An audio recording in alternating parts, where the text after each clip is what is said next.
स्वागत है दोस्तों आपके अपने चैनल ऑन स्टडी क्लास पर। मैं आज आप लोगों को पार्ट 3 लेकर के आ गया हूँ स्त्रीलिंग पुल्लिंग निर्णय में। तो आप लोगों ने पार्ट 1 और पार्ट 2 भी देखा है, बहुत ही अच्छा लगा होगा। अगर नहीं देखा है तो उसको भी देख लेंगे। ये प्रैक्टिस का चैप्टर है, मैं पहले ही बता चुका हूँ, क्योंकि इसमें जितने बार अगर आप देखते हैं आप उसको ध्यान में रख सकते हैं कि कौन सा स्त्रीलिंग है कौन सा पुल्लिंग है। परंतु कुछ रूलें हैं जो कि मैं आपको बता रहा हूँ, आप लोग इसको ध्यान से देखेंगे।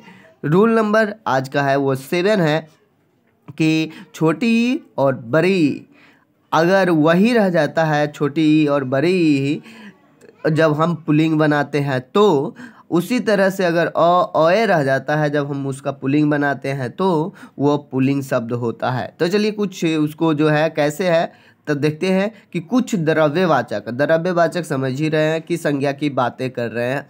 जातिवाचक या अपराणीवाचक मतलब हम समझ रहे हैं कि क्या होगा, वो प्राणी नहीं होगा। संज्ञा जिनका रूप बहुवचन में नहीं बदलता है वे संज्ञाएं प्रायः पुल्लिंग होते हैं। कहने का मतलब समझ पा रहे हैं ना, वही रह जाता है तो इसका मतलब नहीं बदलता है। तो इसको देखेंगे कि एक वचन में वही चीज़ है, जल्दी, गिरी, दही, मोती, नख, संसार।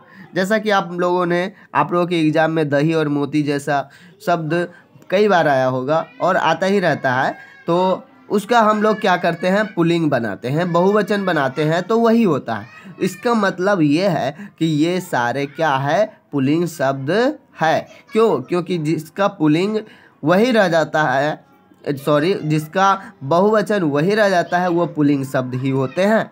और भी इसके एग्जाम्पल देखेंगे तो यहाँ पर है पानी, जी, घी, जल, फल, छल, सुख, दुख, मुख, पोषण, भूषण, आकार, विकार, न्याय, पत्र, पात्र, चित्र आदि। इस तरह से बहुत से है, परंतु कुछ हमने आप लोगों के सामने प्रस्तुत किया है।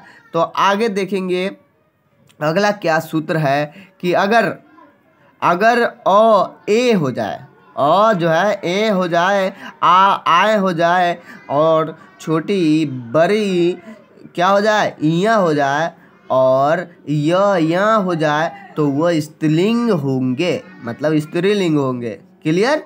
तो कैसे, तो देखते हैं। बहुवचन बनाने पर यदि अपराणीवाचक संज्ञाओं के अ का ए तथा आ का आए, ई या बरी, ठीक है ना, का ई या तथा या का या हो जाए तो वे संज्ञाएं क्या होंगे, प्रायः स्त्रीलिंग होंगे। तो चलिए इसको देखते हैं कि एक वचन में स्त्रीलिंग कैसे है, जैसे कि बात, माला, तिथि, गारी, पुरिया आदि।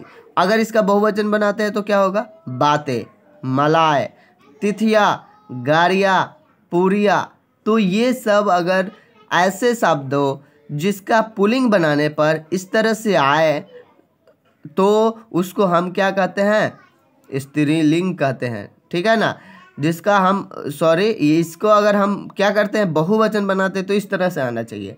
यानी कि सोच लेना है मन में कि माला का क्या होगा, मलाए होगा। तो इसका मतलब क्या है कि ये ए दे रहा है, तो यही सूत्र को आपको ध्यान में रखना है कि ये अगर दे तो वो क्या होते हैं, स्त्रीलिंग होते हैं। जैसे तिथि है तो तिथिया हो गया, ई है तो या हो गया, है ना। जैसे पुरिया है तो पुरिया हो गया। तो इस तरह से आप लोग समझेंगे कि ये क्या शब्द है, ये स्त्रीलिंग शब्द है। ऐसे कुछ और भी एग्जाम्पल है जिसको आप लोग देख सकते हैं, जैसे आह, राह, मेज, सेज, डाल, पूछ, मूछ, फसल, आफत, आदत, बंदूक, घटना, सूचना, इच्छा, शिक्षा, हवा, दावा, कविता, सारी, नारी, पकौड़ी, कचौरी, नीति, गुड़िया आदि। तो इस तरह से आप लोग देख पा रहे होंगे। अगले जो सूत्र है वो है कि आ का आ ही रहेगा तो हम लोग समझेंगे कि वह स्त्रीलिंग है। कुछ भाववाचक संज्ञाओं के आ का आ ही रह जाता है, यानी चेंजिंग नहीं होता है, उनका प्राय बहुवचन नहीं होता है। क्लियर? जैसे ऊपर में आप लोग देखें, ऐसी ही संज्ञाएं प्राय स्त्रीलिंग होती है, जैसे आशा, निराशा, करुणा, कल्पना, याचना, घृणा, मित्रता, एकता, दया, माया, छाया, कालिमा आदि। तो इस तरह से आप लोग एग्जाम्पल को ध्यान में रख करके भी आप उसको पता कर सकते हैं कौन स्त्रीलिंग है कौन पुल्लिंग है।